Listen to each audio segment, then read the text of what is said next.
Aunty ఏం కావాలి? నీతో కొంచెం మాట్లాడాలి. దానికి మా అమ్మని ఎందుకు పిలవటం? పర్మిషన్ తీసుకుందామని. అయ్యో దేవుడా, ఏమి డ్రామా నువ్వు? నాతోనే చెప్పు. ఆ రోజు నువ్వు నేను నచ్చలేదన్నావు. నేను తట్టుకోలేకపోయానంటిని.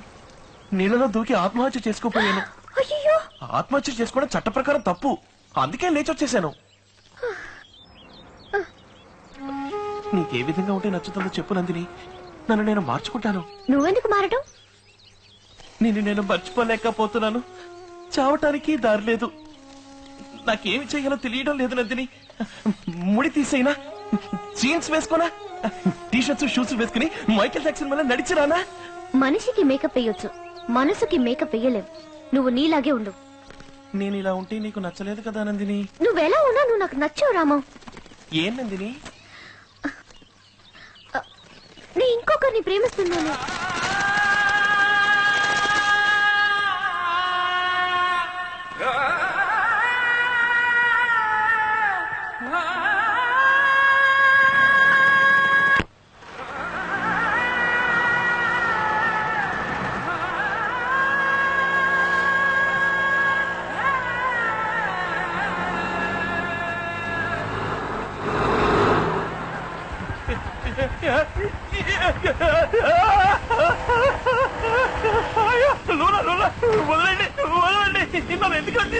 లోనాలు వెళ్తా అంటే బ్రేక్ వైర్ కట్ అయిందని కేసు చెప్పావుగా, రా ఆటోలో వెళ్తావు. వదిలేమంటావా? వదలకండి, పడిపోతాను. డ్రైవర్, ఇద్దరం ఒకే డిస్టెన్స్ మెయింటైన్ చేయండి. దూరంగా వెళ్ళిపోకండి. ఊరికి ఎవరో నాకు పంతులు నన్ను కిడ్నాప్ చేస్తున్నారు. వదలండి, వదలండి. ఊరు దుర్మార్గులారా, రాపోత్, రాపోత్. శ్రీహరి!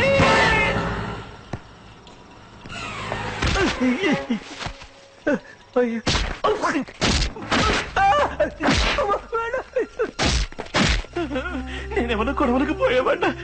ఎందుకలా కుక్కను కొట్టుకుంటున్నారా? ఏరా తెలక పంతులో, ఎన్ని కోట్ల రూపాయల ఫ్యాక్టరీ అయితే బోడి 10 రూపాయలు బ్రేక్ వైర్ కట్ అయిందనే దాన్ని మూసేయాలా?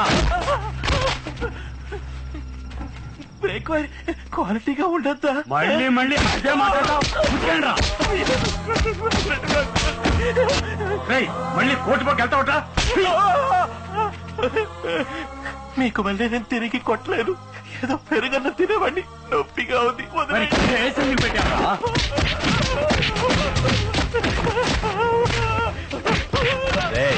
వానపావరాడు ఎదురు తిరిగి కొట్టట్లేదా? ఓ మాదిరిగా ఉంది రాజే. తీసుకున్న పేమెంట్ కి సగం కూడా కొట్టదురా. ఓ జాబ్ సాటిస్ఫాక్షన్ ఉండొద్దా?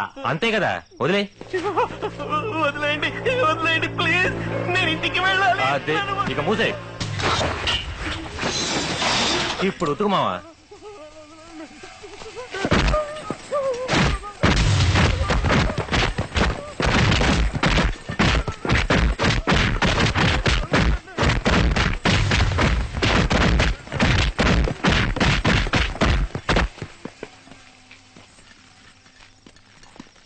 రే మావా, ఫీజు పోయిందిరా.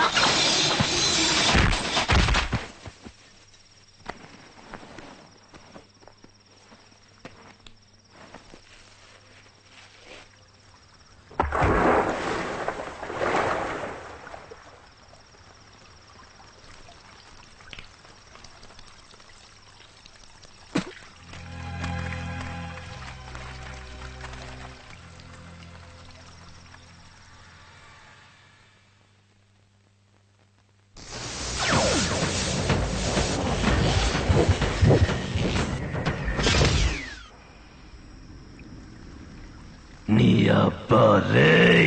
రాజే పిలిచేవా? లేదురా. నీ తల్లి నిన్నేరా. రే ఎవరు రాజా సౌండ్ ఇచ్చిందే?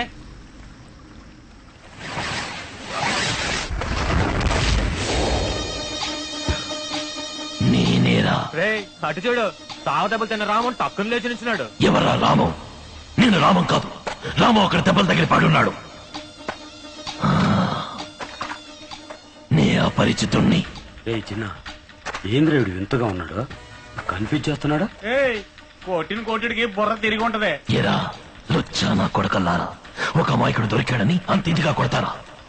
నన్ను కొట్టండ్రా చూద్దాం. తెలివిగా తికమక పెడుతున్నాడు రా.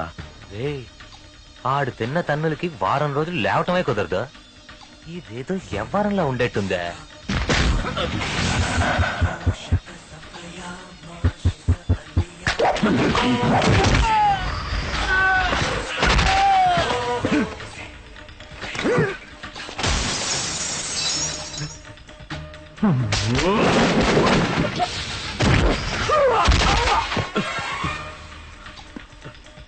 రాజీ, వాడేనా వీడా?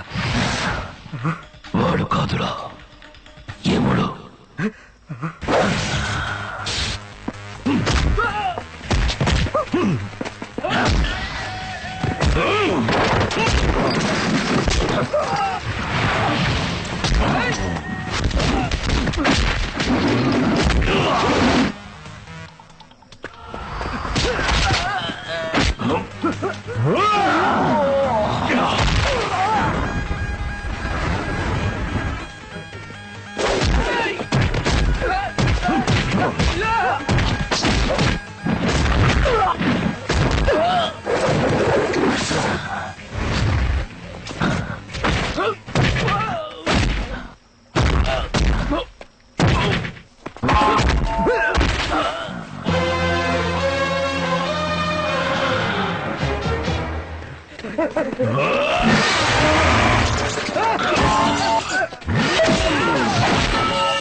సర్వధర్మాన్ పరిత్యజ్య మామేకం శరణం వ్రజ అహం త్వా సర్వ పాపేభ్యో మోక్షయిష్యామి మా శుచః. ఇది చరమ శ్లోకం, చావబోయే ముందు వినే చివరి శ్లోకం. ఎందుకన్నా నాణ్యమైన వస్తువులు తయారు చేయరు? కొన్నవాడు చచ్చినా మీకు దిగులేదు కదూ. పావలా ఒక్క పొడి పొట్లం దగ్గర నుంచి పళ్ల పొడి, పౌడర్, బట్టలు, చెప్పులు, stove, tube light, TV, mixie, hair పెన్లతో మొదలెట్టి ఎస్కలేటర్ వరకు ఈ దేశంలో తయారు చేసే ఏ వస్తువులోనూ నాణ్యత లేదు. మన ప్రజలకు మంచి వస్తువులు అందించాలన్న ఆలోచనే రాదా మీకు? ప్రజల రక్తాన్ని పీల్చుకున్నావుగా, ఇప్పుడు చూడు, ఇవి నీ రక్తాన్ని పీల్చుకుంటాయి.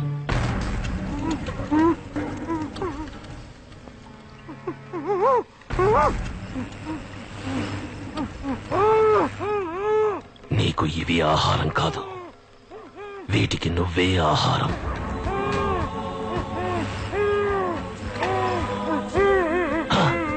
భయపడకో, జలగల్లో ఒకే ఒక అడ్వాంటేజ్, పీల్చేటప్పుడు నొప్పి పుట్టదు. సర్వధర్మాన్ పరిత్యజ్య మామేకం శరణం వ్రజ, అహం త్వా సర్వపాపేభ్యో మోక్షయిష్యామి మా శుచః. సర్వధర్మాన్ పరిత్యజ్య మామేకం శరణం వ్రజ, అహం త్వా సర్వపాపేభ్యో మోక్షయిష్యామి మా శుచః.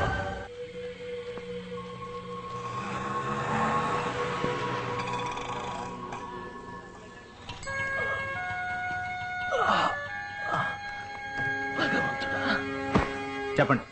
కన్స్యూమర్ కోర్టులో బ్రేక్ వైర్ తెగినందుకు అది మ్యానుఫ్యాక్చర్ చేసిన ఫ్యాక్టరీ మీద కేసు పెట్టాను. కేసు నాకే ఫేవర్ గా ఉంది. నేను ఎక్కడ గెలిచిపోతానని రౌడీలతో దారుణంగా కొట్టించి విసిరి పారేసిపోయారు. ఆ ఫ్యాక్టరీ ఓనర్ మీద ఈ కేసు పెట్టడానికి వచ్చాను. ఏ ఫ్యాక్టరీ ఓనర్ పేరేంటి? Raghavendra ancillary unit, Subhash Nagar, mister Rajasekhar Naidu. ఏంటంటే చచ్చిన వాడి మీద కంప్లైంట్ ఇవ్వడానికి వచ్చారు? చచ్చిపోయారా? అవునండి, ఆయన ఎవరో హత్య చేశారు. హత్య చేశారా? అవును.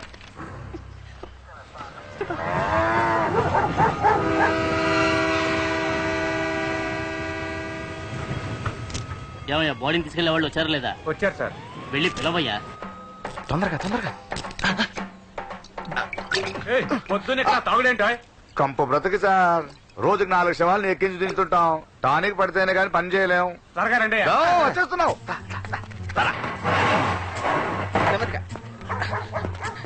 దించు దించు.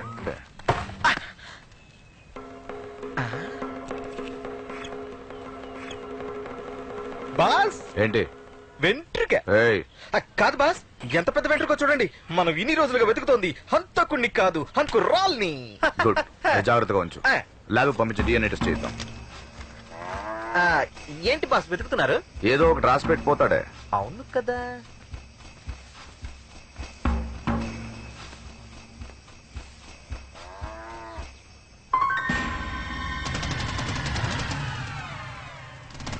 బాస్, కనిపెట్టేశాను బాస్.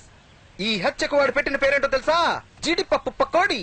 జీడికోడి పపప్పు, డిజీపప్పు పడీకో, జీపప్పు డిపకో, పప్పు కోడి పచీడి. జీడిపప్పు పకోడి ఇక్కడ దొరుకును 100 గ్రాములు. సారీ సార్, ఇదేదో బోటు తాలూకు కొట్టు. ఛీ, కొట్టు తాలూకు బోటు. మిక్రిన జంబో.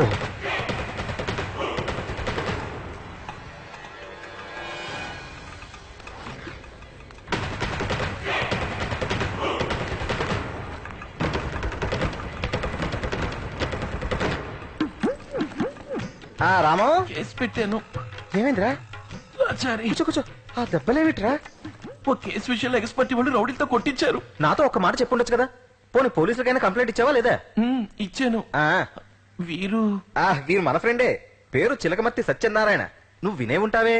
టీవీ, పత్రిక, రేడియో ఇలా ఏవి వదలకుండా ప్రశ్నల మీద ప్రశ్నలు అడుగుతూనే ఉంటారు. పజిల్ పోటీలు ఒక్కటి వదలరు. వీరేనా? హలో. ఇలా కూర్చోండి. Good morning. ఒక పత్రికలో జంబుల్ పోటీ పెట్టారు. అన్ని పదాలని కలగలుగుతారు. మనం సరైన పదాన్ని కనిపెట్టాలి. నేను అన్ని కాంబినేషన్స్ రాసి చూసి నేను కనిపెట్టలేకపోయాను. కొన్ని సంస్కృత పదాలు ఉన్నాయి, అందుకని. సంస్కృతం చదువుకున్న వాళ్ళు ఎవరైనా తెలుసా అని అడిగారు. నువ్వు సంస్కృతంలో రైట్, లెఫ్ట్, సెంటర్ మిస్ అవ్వకుండా యూటర్న్ చేసి వచ్చావు కదా, అందుకే నీ దగ్గర తీసుకొచ్చాను. గెలిస్తే ఒక శాంసంగ్ కలర్ టీవీ ఫ్రీగా ఇస్తారు. You don't worry, I will help you. అకుంపదం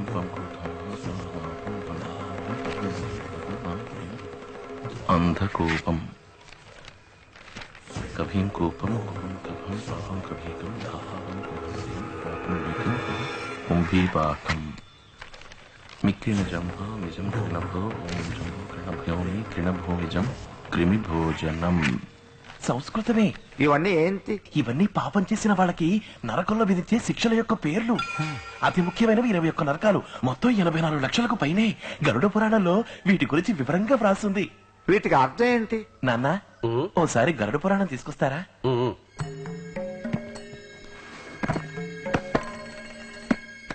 చిన్నప్పుడు బామ్మ చెప్పడం వల్ల నాకు దీని గురించి తెలిసింది. ఇందా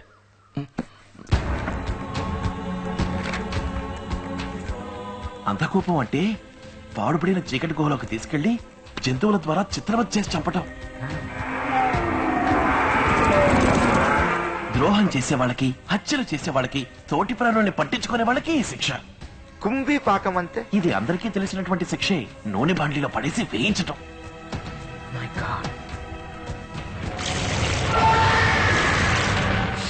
తమ యొక్క స్వార్థం కోసం జీవుల్ని హింసించే వాళ్ళకి విధించే శిక్ష. మిక్రిన జంబో అంటే క్రిమి భోజనం అంటే ఇది ఒక విధమైన స్లో డెత్. రక్తాన్ని పీల్చే పురుగుల్ని వదిలి కరిపించటం. స్వలాభం కోసం మనుషుల్ని క్రిమిలా పట్టుకు పీడించే వాళ్ళకి ఈ శిక్ష. ఇందులో అన్ని పాపాలకి తగిన పనిష్మెంట్స్ ఉన్నాయి. రక్తఖండం, క్షారోదకం, అశితిపత్రం, రక్తపంకం. క్రిస్టియానిటీలో జడ్జిమెంట్ డే అని అంటారు కదా, అదే విధంగా ఇది మన వాళ్ళ కాన్సెప్ట్. వాట్ మిస్టర్ చిలకమర్తి, హ? సందేహం తీరిందా? హ్యాపీయేగా? Many thanks. మీ పుణ్యం అంటూ నాకు ఛాన్స్ కలర్ తీసొస్తుంది. వస్తాను. అయ్యో తొక్కకండి, జలగలా ఉంది. చల్లగా మన ఇంట్లోకి ఎలా వచ్చింది చెప్పమా? ఆ మేము ఓ డొంకలు లాగుదామని వెళ్ళాం. అక్కడి జలగ అతుక్కుని వచ్చి ఉంటుంది. ఇప్పుడే తీసేస్తాను. ఇది స్ట్రైట్ గా వస్తుందో రివర్స్ లో వస్తుందో అర్థమే చావట్లేదే. ఓకే మేము వెళ్ళొస్తాం. రే. ఐ. వస్తా. నమస్కారం. మరి మేము బయలుదేరతాం. ఏమిటి వచ్చిన విషయం చెప్పకుండానే వెళ్తున్నారు? రాము ఒంట్లో బాగాలేదు కదా. పర్వాలేదు, చెప్పండి. ఏమిటి? నందినికి కళ్యాణ ఘడియలు దగ్గరకొస్తున్నాయి.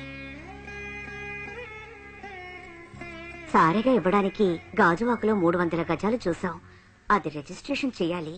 నువ్వు కాస్త డాక్యుమెంట్స్ చూసి దగ్గరుండి రిజిస్టర్ చేస్తే కాస్త బాగుంటుంది. ఇంతగా చెప్పాలా మీరు? రేపే చేయిస్తాను.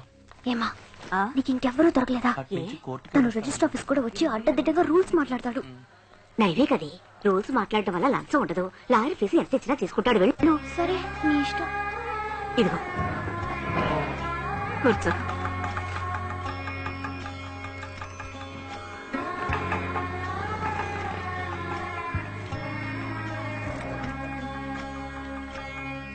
నేను రిజిస్టర్తో మాట్లాడి అన్ని ఏర్పాట్లు చేశాను. ఆయనకు 5,000 ఇస్తే చాలు. మిగతా వాళ్ళందరూ కలిపి ఓ 1,500 పూర్తి చేస్తాను. హలో, ఎవరండి మీరు? ఎందుకు రిజిస్టర్ 5,000? లీగల్ గా మేము చూసుకుంటాం, మీరు వెళ్ళండి. ఆ మీదెవరు? వీళ్ళే. ఒరిజినల్ డాక్యుమెంట్స్ ఇవ్వండి. మదర్ డాక్యుమెంట్స్ ఉన్నాయిగా? ఉన్నాయండి. నేను చెప్పే ఫార్మాట్ లో టైప్ చేయండి. నందిని, స్థలం ఖరీదులో 8% స్టాంప్ పేపర్ తీసుకోవాలి. ఎంత కొంటున్నావు? 8 లక్షల రూపాయలకి. 8 లక్షల? గాజువాకలో 300 గజాలు 12 లక్షలు కదా? అరవకు రాము, నువ్వు చెప్పేది కరెక్టే. 12 లక్షల రూపాయలకైతే 96,000 రూపాయలకి స్టాంప్ పేపర్ కొనాలి. ఎక్కడ కొంటావు? 8 లక్షల రూపాయలకి చేస్తున్నావు. మిగిలిన 4 లక్షలు అకౌంట్. బ్లాక్ మనీయా? అరవకు. బ్లాక్ మనీ ఉంచుకోవడం తప్పు. ఇండియా పైకి రాది ఈ బ్లాక్ మనీ వల్లే. ముందు ఆ 4 లక్షల్ని లెక్కల్లో చూపించు. 1,34,640 రూపాయలు ఇన్కమ్ ట్యాక్స్ కట్టు. వీరికి ఫుల్ అమౌంట్ చెక్కులో పే చెయ్యి. 96,000 రూపాయలకి స్టాంప్ డ్యూటీ కట్టి తీరాలి. అయ్యో మొదలెట్టాడు. నేనప్పుడే అన్నా అమ్మతో, ఏంటి లోకం తీరు తెలియని వల్ల ఉన్నావు. అందరూ నువ్వు చెప్పినట్టే చేస్తున్నారా? బాబు రోజు ఈ ఆఫీస్ లో 100 డాక్యుమెంట్లు రిజిస్టర్ అవుతున్నాయి. అన్ని అండర్ వాల్యూనే. అందరూ ఇలాగే కొంటున్నారు, అమ్ముతున్నారు. అందరూ చేస్తున్నారని తప్పు ఒప్పు కాదు నందిని. మనం చదువుకుని బాధ్యతారహితంగా నడుచుకోవచ్చా? గవర్నమెంట్ ని మోసం చేయడం తప్పు. ఏమిటట గవర్నమెంట్? అన్నింటికి ట్యాక్స్ కడుతూనే ఉన్నాం. అందరూ అవస్థ పడుతూనే ఉన్నాం. కట్టే డబ్బంతా మన కిందే ఖర్చవుతోందా? ఎవరెవరి పాకెట్కు పోతుంది? ఈ మాత్రం కట్టడమే ఎక్కువ. ఈ విధంగా మనం మోసం చేసి సమర్థించుకోకూడదు నందిని. ఇప్పుడు నువ్వు చేస్తావా చేయవా? సారీ నందిని, చట్టవిరుద్ధమైన పని చేయడానికి నా మనసు ఒప్పుకోదు. ఎందుకు కొంచెం కూడా ప్రాక్టికల్ గా ఉండనంటావు? తప్పు చెయ్యటం, తప్పుని సమర్థించుకోవటం ప్రాక్టికల్ నందిని. డాక్యుమెంట్ టైప్ చేయనా వద్దా? త్వరగా చెప్పండి, ఇంతమంది వెయిట్ చేస్తున్నారు కదా. నేను చెప్పిన మొదటికే చేయండి సార్. నేను ఎప్పుడు ఇంతే, ఏదో ఒకటి రూల్స్ మాట్లాడుతూనే ఉంటాను. ముందు క్యాష్ ఉండమ్మా. తీసుకోండి. చిన్న టాయిలెట్లోకి వెళ్ళి లెక్క దిస్ ఇస్ ఇల్లీగల్. నువ్వు కూడా ఇలా చేయడం నాకు బాధగా ఉంది నందిని. ఇక్కడ ఏమైనా బోపాస్ కుంభకోణం జరుగుతోందా? ఓవర్ గా రియాక్ట్ అయిపోతున్నావు. వెళ్ళండి, వెళ్ళి ఆటోలో వెయిట్ చేయండి. సహాయానికి తీసుకొస్తే చంపకు తింటున్నా. అసలు తీసుకురాకుండా ఉండాల్సింది.